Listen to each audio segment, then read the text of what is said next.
Alexander and the Terrible, Horrible, No Good, Very Bad Day by Judith Viorst.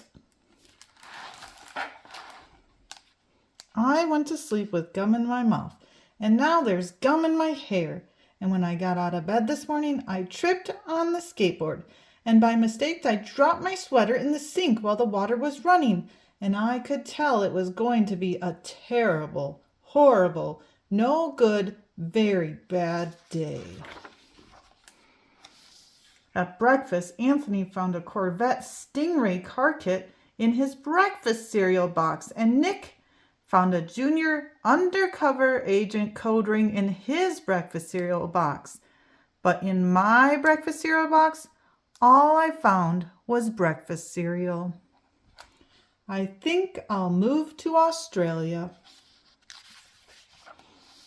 In the carpool, Mrs. Gibson let Becky have a seat by the window.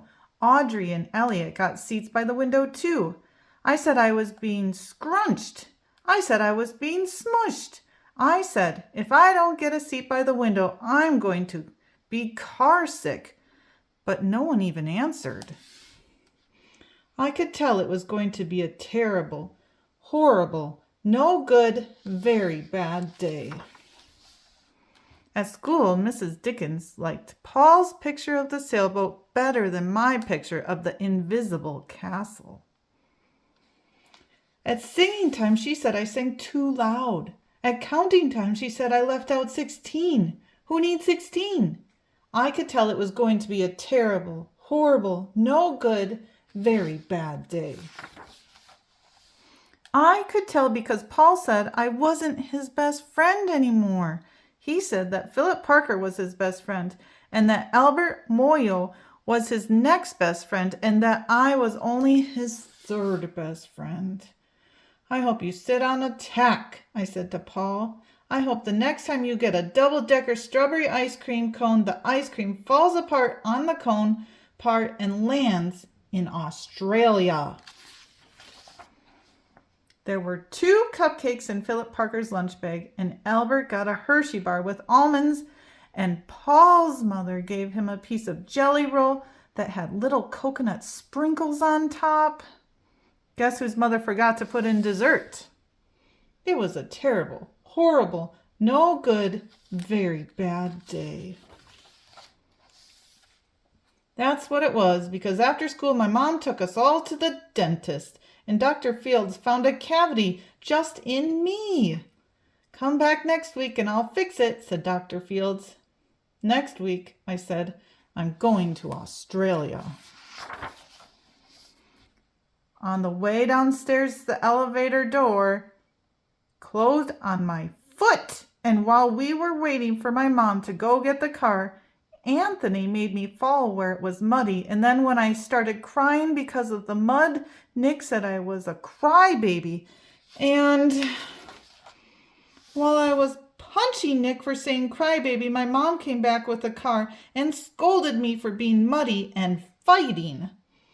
I am having a terrible, horrible, no good, very bad day. I told everybody. No one even answered.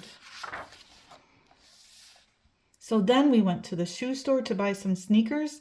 Anthony chose white ones with blue stripes. Nick chose red ones with white stripes. I chose blue ones with red stripes, but when the shoe man said, "We're all sold out," they made me buy plain old white shoes, but they can't make me wear them. When we picked up my dad at his office, he said I couldn't play with his copying machine, but I forgot. He also said to watch out for the books on his desk, and I was careful as could be except for my elbows.